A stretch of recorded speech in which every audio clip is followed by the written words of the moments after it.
They're going to buy into the system and the whys and the hows of why we're doing certain things. But we've got a good defense. We've got really good players here, and we've got a really good defense. And I'm with you all in terms of the stats. Somebody asked earlier, there was some regression, and we're going to overcome that. But we're going to do it in a positive way, and we're going to do it where the players are going to be able to shine through that defense. So, I think we'll build some depth, and we'll continue with our tough physical mindset of play and do that over a 16 to 20 week season. I'm not a big car guy either, but I know what a tune-up is, I think.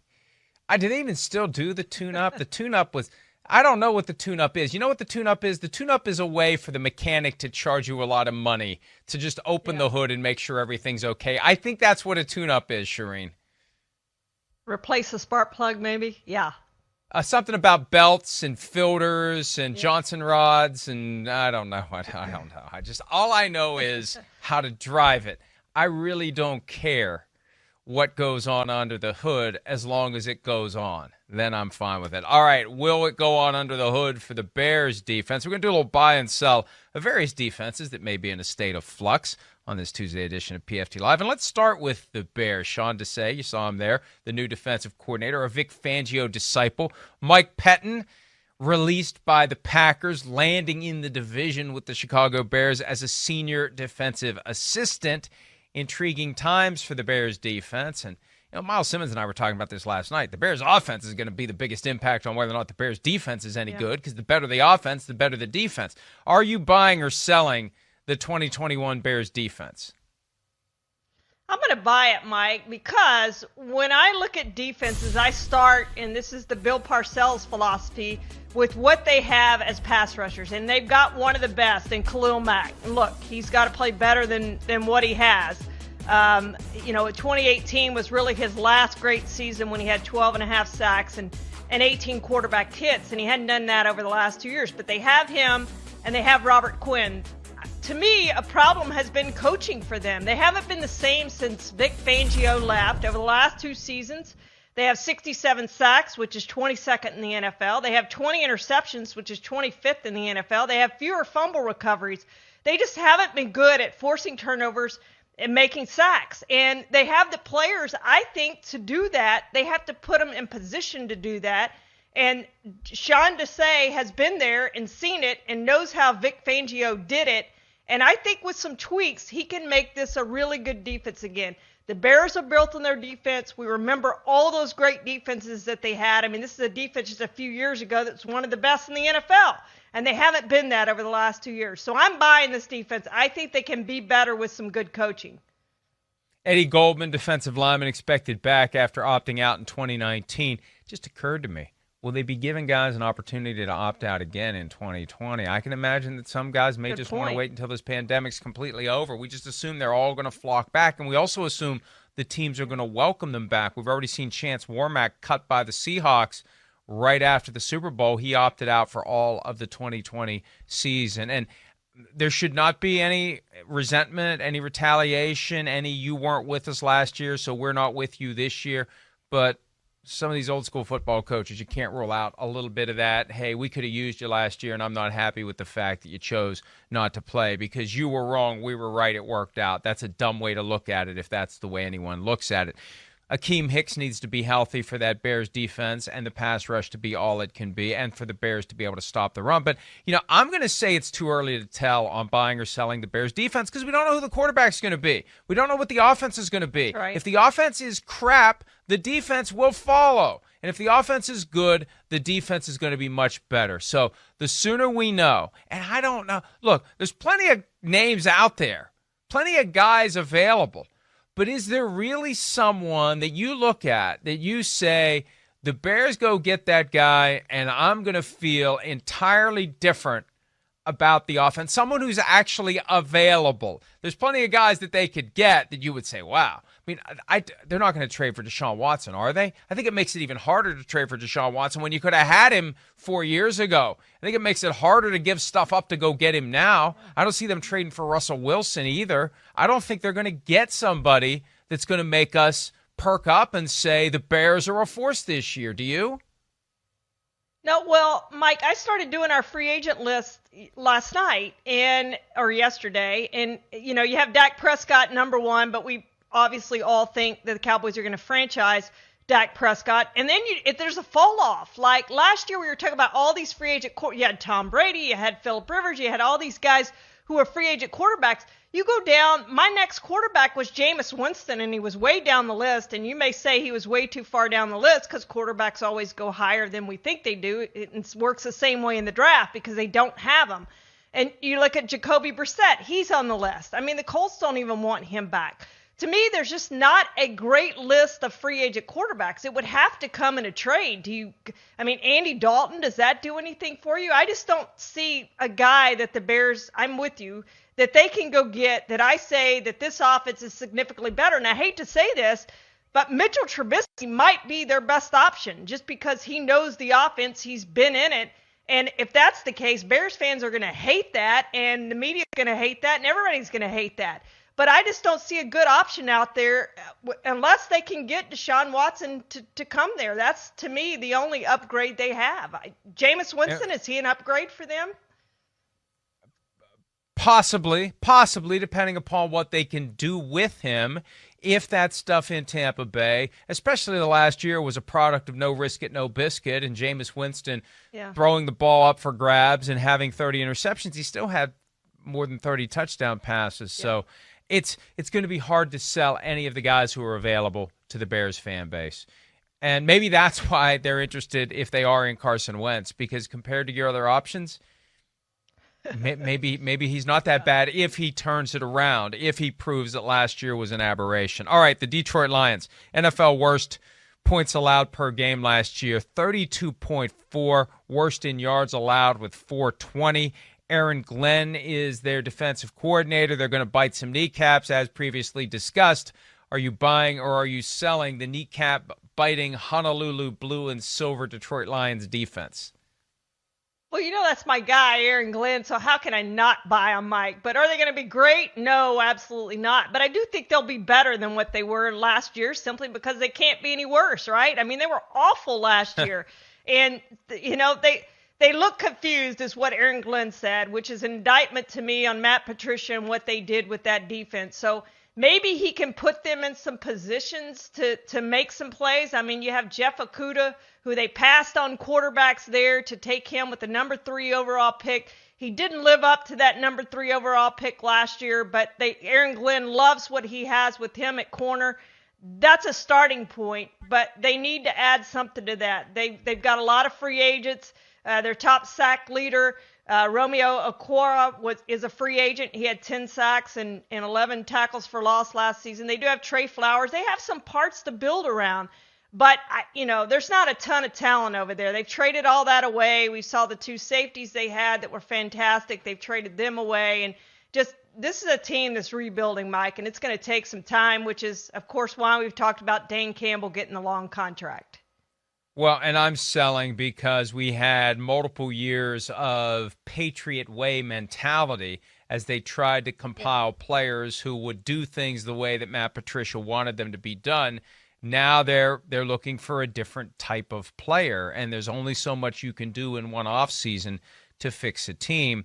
And if the salary cap goes down, there will be some guys out there that maybe they could try to snatch up, but it may take more money to get them to come to Detroit than it would be for them to go to a place where they think they've got a chance to win right away. I think everyone is taking a wait-and-see approach with the Lions. I'm definitely taking a sell position for now.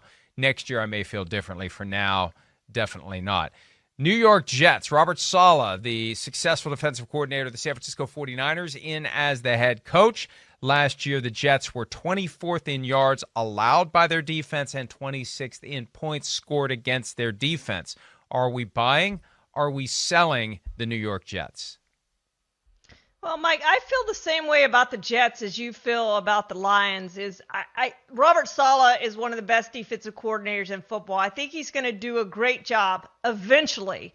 I just don't know that he has the parts there. Quinnen Williams came on and played really well late in the season, but what other playmakers do you see on that defense? To me, they're just missing a lot of parts that he needs to get that defense where he needs it to be. And there's not a lot of 49ers free agents he can go snatch up. There's a few he could go get that he could bring in that already know his defense. But to me, this just seems like a building process that's going to take a while, especially for that offense and where they finished up last season. The ultimate referendum on Richard Sherman at this point in his career is whether or not Robert Saleh tries to sign him. Yeah, somebody was telling me last night, Richard Sherman says he wants to play 2 more years. That's easy to say. I mean, Adrian Peterson wants to play 5 more years, okay? You got to find somebody who's willing to employ you at the pay that you want for the next 2 years. And if the Jets aren't at the front of the line to get Richard Sherman, that when they clearly have the need, that may be a warning to John Gruden, who, when last we mentioned him, was in full tampering mode with Richard Sherman.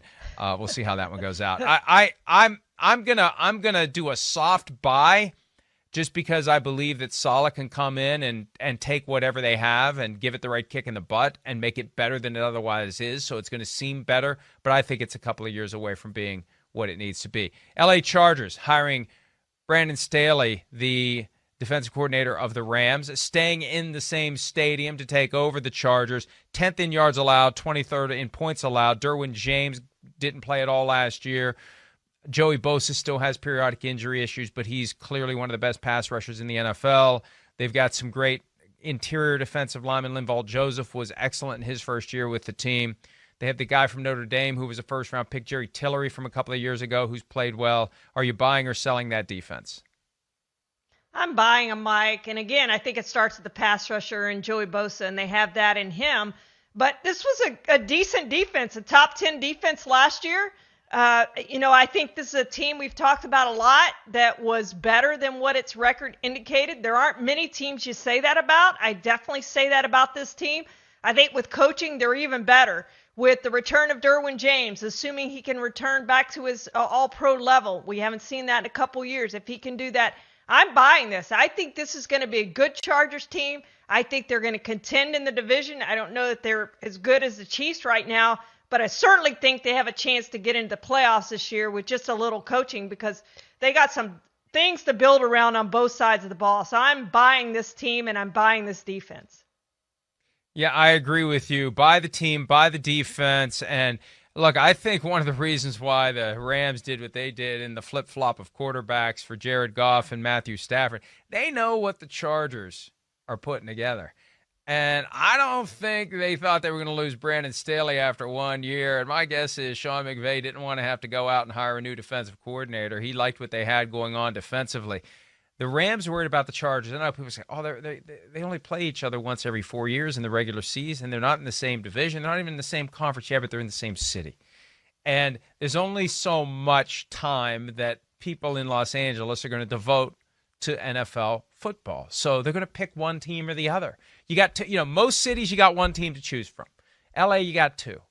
And the Rams were the default. Well, if the Chargers all of a sudden become the team, then you're going to have people who decide, Rams, we'll worry about you when, maybe when you get rid of those ugly uniforms and are better on the field. We like the Chargers. We like the uniforms. We like the coach. We like everything about them. So I'm buying the Chargers.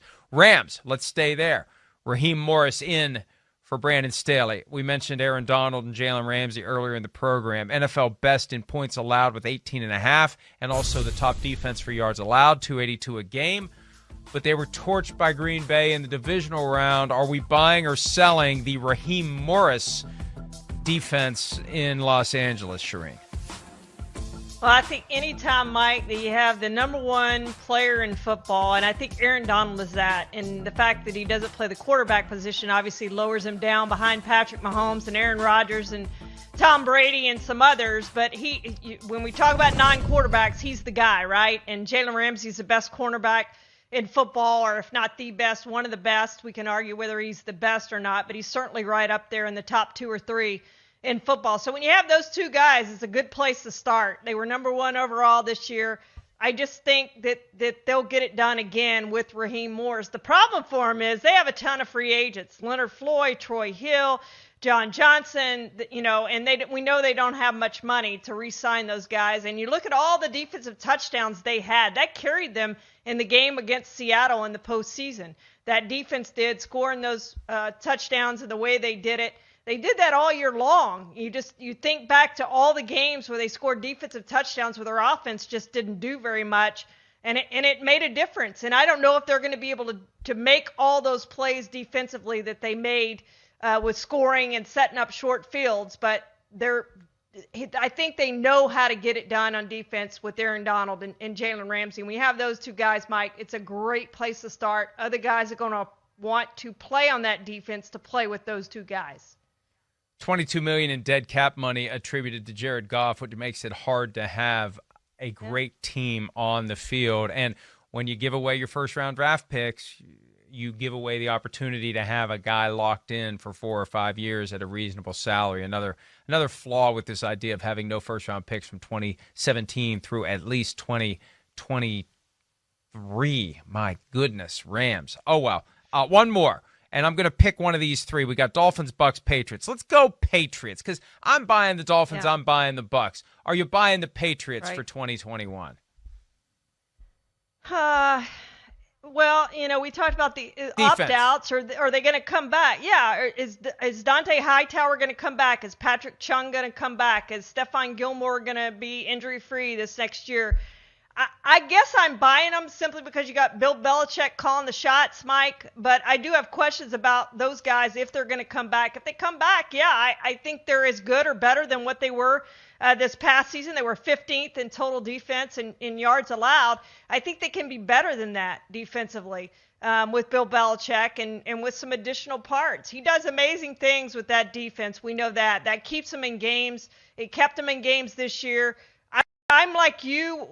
Who did we say earlier with the Bears? They need some offense, and you worry about who the quarterback's going to be. I think it's the same with the Patriots. Who's the quarterback going to be, and are they going to be able to chew up some time of possession to keep that defense off the field? To me, that's the key with the Patriots. And you mentioned Gilmore. There were serious trade talks about him before the deadline. I have a feeling he won't even be on the team.